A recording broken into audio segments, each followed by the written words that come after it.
Welcome to Douchebag Cinema. I'm your host, Some Douche. Ever since the emergence of superhero cinema, filmmakers have taken pride in dissecting the core values and motivations of comic book characters in order to faithfully adapt them to the big screen. This is done with the aim of creating an adaptation that both satisfies the casual filmgoer who forces his girlfriend to watch these movies with him, as well as the well-seasoned comic book fan who has never had a girlfriend in his life. To this end, when a filmmaker is chosen to adapt any of these characters to the big screen, he usually tasks himself with the responsibility of reading decades worth of mythology and lore in order to fully understand the dramatic engine that drives a superhero. That is, until renegade filmmaker Zack Snyder broke away from this convention by not reading some of the most famous stories in comic book history, choosing instead to simply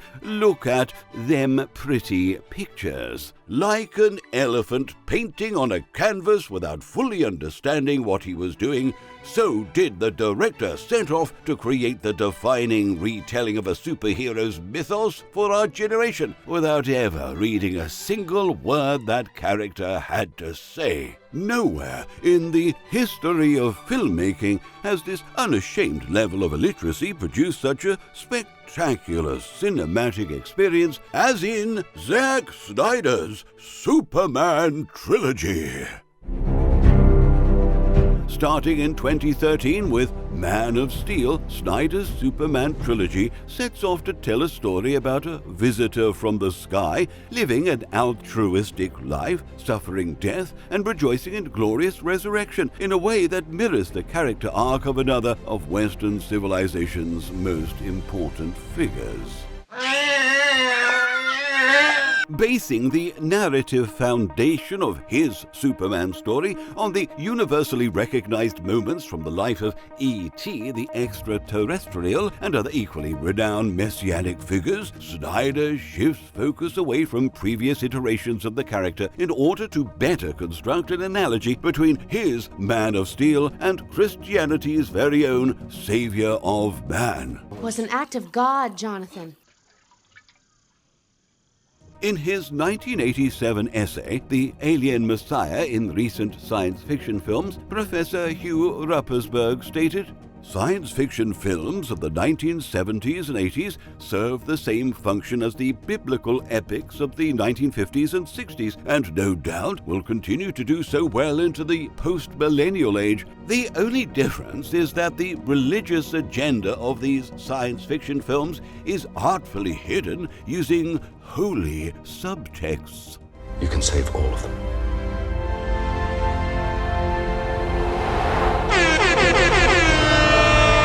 Now, while Zack Snyder's depiction of Space Jesus might have not been the first allegorical connection between Superman and his biblical counterpart, it is the first one to have been more inspired by Christian imagery than by the actual motivations and moral code of Jesus Christ as presented in the Bible. What was I supposed to do? Just let him die? Maybe. To the casual viewer, scenes like these are used to criticize the director's understanding of the original messianic figures this version of Clark Kent is based on, for it is neither in Action Comics nor in any of the Gospels that our superpowered protagonist ever acts like such a mopey little brat. I don't even know why I'm listening to you. You're not my dad. You're just some guy who found me in a field. Clark! However, what these critics fail to realize is that by choosing not to read any of the narrative inspirations for his version of Superman, Zack Snyder challenges himself to an even greater degree of difficulty in his storytelling. For not only is he guiding himself through a trilogy of films based entirely on his favorite drawings, he is also betting that his films will somehow find a fan base of equally illiterate comic book fanboys who care more about imagery than actual story.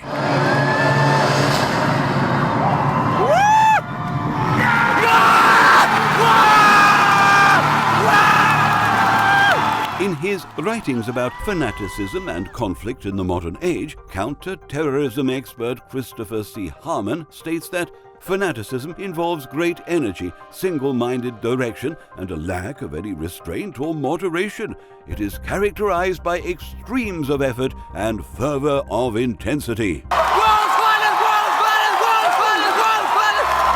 Moments like these are evidence of Snyder's often overlooked genius, for he understands better than any other director in the genre that the secret to a successful superhero film does not rest on the filmmaker's understanding of the characters, but rather on finding an audience that equally does not understand said characters.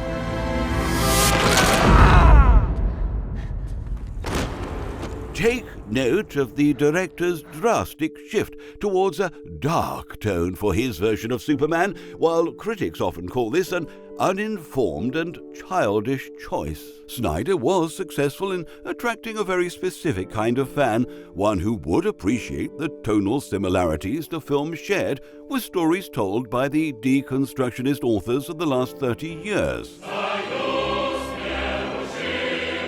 You see, by extensively researching the many stories that feature a darker Superman, but refusing to read the dialogue bubbles, Snyder was able to tap into this darker imagery without burdening himself with any of the context of the stories that were being told. It is in this way that the director was able to craft an even darker version of the Man of Steel, one that wouldn't be obligated to live up to the moral code that defined him even during his most violent moments in the comics.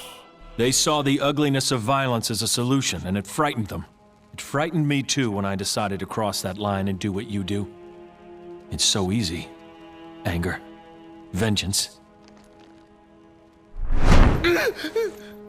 Luckily, I'm not you, and I never will be. This intentional lack of understanding is further explored in his highly anticipated sequel, Batman v Superman: Dawn of Justice.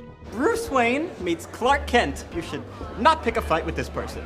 A film that proved that Snyder's approach to storytelling wouldn't be limited by his commitment to not reading Superman comics, but rather defined by his undaunted passion to not reading any Batman comics either. You act like a criminal. We are criminals, Clark. We always have been. You're still one too. Only difference is you have a boss. You see, in Frank Miller's seminal graphic novel, The Dark Knight Returns, the author suggests that it would be natural for a conflict to brew between Superman and Batman, since both characters approach their common goal from opposite sides of an ideological spectrum. Either shut it down, or one of these days someone with authority is going to tell me to come stop you. And when that happens, may the best man win. It is in moments like these where we see just how much these characters' appreciation for the rule of law organically differs from each other. An ideological chasm that was explored in Nicolas Michel's book, Batman, Superman, and Philosophy. Superman is respectful and strives to comply with authorities. Disobedience doesn't come naturally to the man of tomorrow. For Batman, on the other hand, law enforcement authorities are tools in his war on crime. Like any tool, they are to be used when needed and laid aside when they aren't. Obedience or disobedience is a matter of strategy for the Dark Knight, not morality. be reasonable. You know what my orders are. Your orders?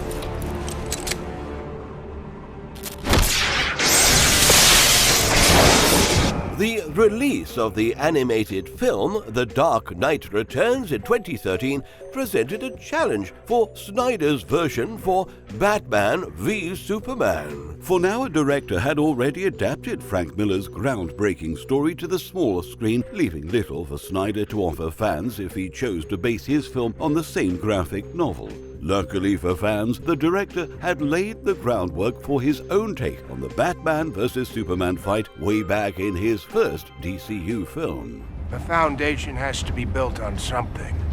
You see, by establishing the aforementioned darker tone and lax moral compass on the Man of Steel, the director is able to distance himself from the Batman vs. Superman fight as presented by Frank Miller, for Snyder's versions of these characters are not ideologically opposed to each other. On the contrary, unlike in the source material, we are not witnessing a battle between darkness and hope, but rather between darkness and even darker darkness. My parents taught me a different lesson.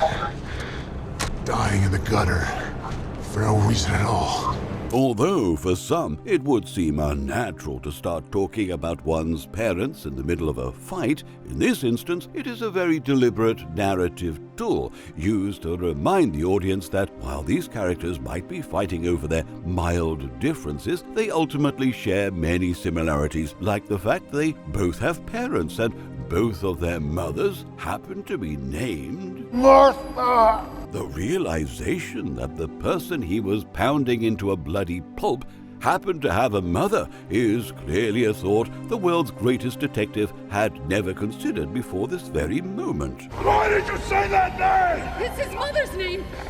This is the pivotal moment in Batman's character arc, for the realization that all living beings have mothers catalyzes an empathy in the Dark Knight not previously seen during this film. You see, as a son of a mother himself, Bruce Wayne is, for the first time, able to see himself reflected in his would-be victim. Martha won't die tonight. It is from this moment on that the Dark Knight can no longer see the world in the simplistic good versus evil way that he had been doing during most of the film, for he now understands, for the first time, that every single alleged criminal has a mother, and therefore deserves an opportunity to live a full life in her company, the same way that a young Bruce Wayne wishes he had, and not perish in an overdramatic display of self-righteous violence.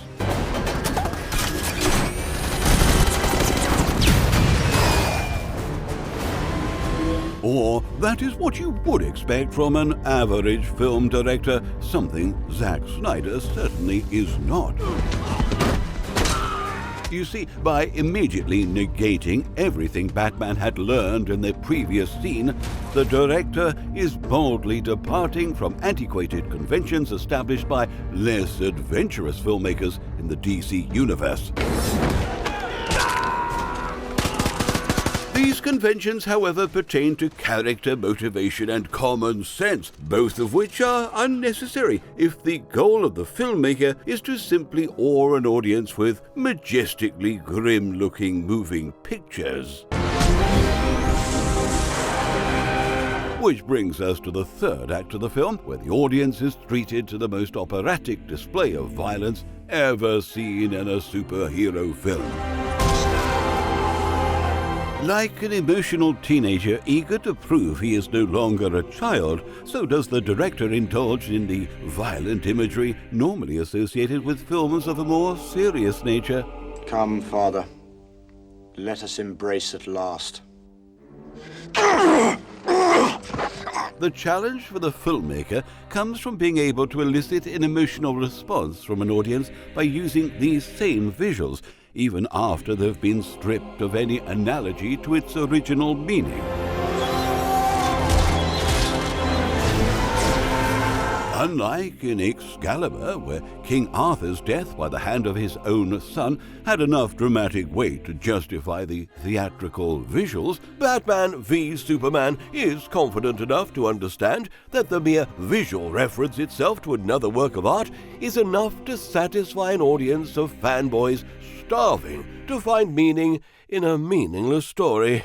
However, don't confuse this with second-rate storytelling, for it is the clear intention of the director to bring a level of gritty realism to a genre so often plagued with childish fantasy, and unlike in a perfectly harmonious movie, real life seldom offers a clear meaning behind the tragedies that befall upon it. This is due to a concept known as aesthetic emotion, as Robert McKee stated in his celebrated book, Story. Life on its own, without art to shape it, leaves you in confusion and chaos, but aesthetic emotion harmonizes what you know with what you feel to give you a heightened awareness and a sureness of your place in reality. In short, a story well told gives you the very thing you cannot get from life: meaningful, emotional experience. By denying this meaningful emotional experience to its audience, Batman vs. Superman offers its fans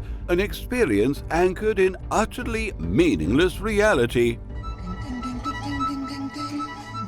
An absence of significance that propels our temporarily deceased protagonist into the last movie of Snyder's Superman trilogy, Justice League. And if you were ever looking for a film completely devoid of meaning, you're in for a treat. This is crazy. Oh, what, now it's crazy? With our Justice League properly assembled, it is time for them to carry on the tradition started in Man of Steel and use Superman as the analogy of Jesus Christ the filmmakers believe this generation deserves. A violent and vengeful Messiah who knows better than to turn the other cheek. This isn't a radical departure from the hostile demeanor Superman had shown before his apparent death. If anything, it is an escalation of the behavior we had come to expect from the Man of Steel. Do you bleed? However, after his initially violent reaction, Superman's resurrection presents a unique opportunity for character development seldom seen in the Snyderverse, for it is here where our crafty director can finally push his protagonist away from his defining hostile nature and direct him towards a more positive outlook on life. In her book, The Transformative Power of Near-Death Experiences, Dr. Penny Sartori explains, there are many changes associated with near-death experiences that continue for the rest of a person's life. It is literally as if the person they were before the NDE has died and been replaced by someone who looks the same, but has very different values. I believe in truth, but I'm also a big fan of justice. According to Dr. Sartori, Superman is showing life-changing symptoms similar to those presented in many of the cases she studied in her book. The author goes on to describe the transformation of one of these cases as follows. What struck me most about the patient was how her perception of herself and life had changed so drastically from being anxious and depressed to being incredibly positive and loving. This love was also extended to others, and she had made it her mission to share what she had learned and put it to good use to benefit others. Civilians. There he's headed. There's too many of them. It is this faint sign of altruism, along with the occasional playful quip. Slowpoke. Evidence of the new positive direction Superman's character will be taking for the remaining 7 minutes of the trilogy. For it is through Superman's newly found ability of playing well with others that the Justice League is finally able to stop whatever it was that this confused cosplayer was trying to do and send him and his friends back to wherever it is they came from. It's been 40 years since director Richard Donner first brought The Man of Steel to the big screen, and by doing so, kick-started one of the most lucrative genres in movie history. And while many filmmakers have followed Donner's steps by actually reading the comic book they were adapting, no series of films have ever accomplished so much by understanding so little of their source material as Zack Snyder's Superman Trilogy. That's it for this episode of Douchebag Cinema. Until next time, keep it douchey. Today's episode was sponsored by absolutely no one. Don't forget to use the promo code DouchebagCinema at no website whatsoever to get absolutely nothing in return. Now, to watch a dissertation about the Mighty Morphin Power Rangers and the art of kaiju cinema, click here. For more episodes of Douchebag Cinema, follow us on social media And don't forget to subscribe or whatever.